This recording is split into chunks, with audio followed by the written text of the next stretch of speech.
Beauty and the Beast. Once upon a time, a selfish young prince refused to give an old beggar woman shelter in his castle. But the old woman was really an enchantress.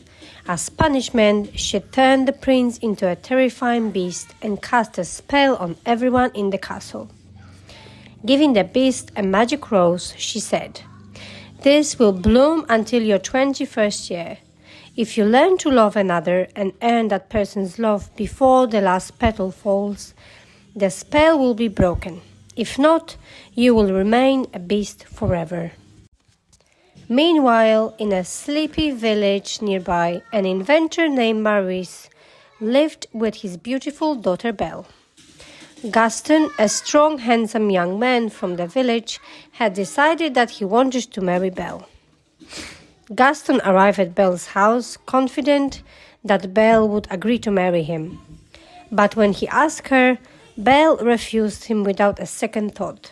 She knew she could never marry someone as arrogant and selfish as Gaston.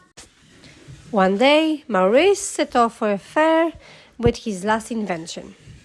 As night fell, he lost his way and he had to seek refuge in the beast's castle. He was welcomed by someone enchanted by friendly servants. There was a candelabra named Lumiere, a clock named Cogsworth, a teapot named Mrs. Pot, and Chip, a teacup. But the beast was furious and threw Maurice into a dungeon. When Maurice's horse returned home alone, Belle set off at once to search for her father. "Oh, Papa," she cried when she found Maurice in a freezing dungeon. "We must get you out of here." Sensing danger, Belle turned around. There was the beast, towering over her and growling loudly. "Please let my father go," Belle pleaded. "I'll take his place here." The beast agreed. He dragged Maurice out of the cell and sent him back to the village. The beast showed Belle to her room. "You can't go anywhere in the castle," he told her, "except the west wing. That is forbidden." Poor Belle was miserable. She missed her father and her home. She enchanted servants prepared a wonderful meal for her and tried to cheer up her with her singing and dancing. But Belle was still lonely. She wandered through the castle and soon found herself in the west wing. There, among broken furniture and cracked mirrors, she found the magic rose, its petals drooping sadly. Just as Belle reached out to touch the rose, the beast burst in, howling with rage. Terrified, Belle ran out in the snowy night.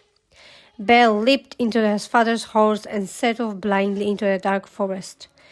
Suddenly, she was surrounded by a pack of vicious, hungry wolves. Just as the wolves closed in around her, the beast appeared through the trees. Fighting bravely, he drove the wolves away. But then the beast sank to the ground in pain. The wolves had injured him. Belle took the beast back to the castle and gently tended his bleeding wounds. He seemed quite different now, and she was no longer frightened of him. At the tavern, Gaston was brooding over Belle when the door burst open and Maurice raced in. "Help!" he cried.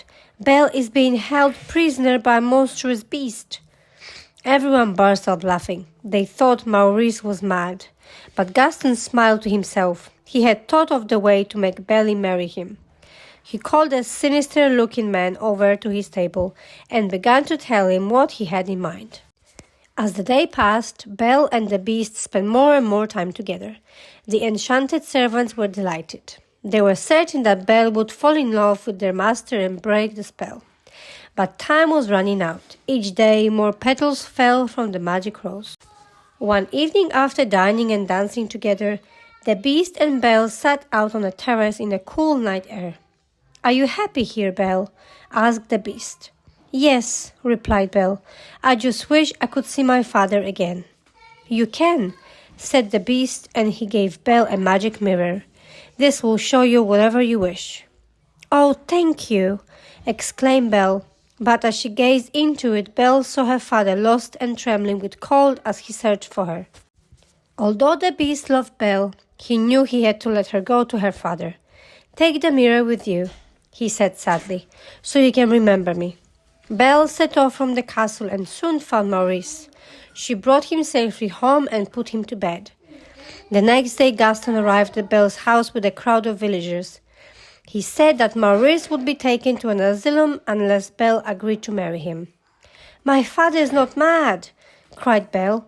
"He must be," said Gaston's friend Lefou.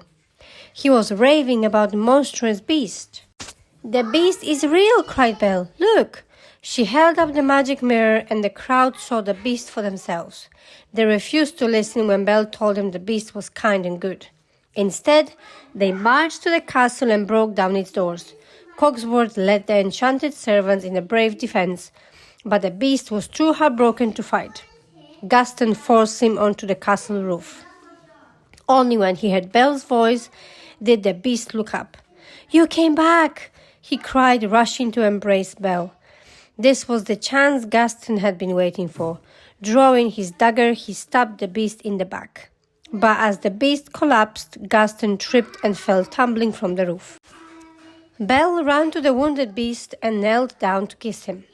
The last petal was just about to fall from the rose. "You can't die," sobbed Belle. "I love you. I wish I had never left you alone." Suddenly, a magic mist surrounded the beast, and before Belle's astonished eyes, he changed into a handsome young prince he had once been.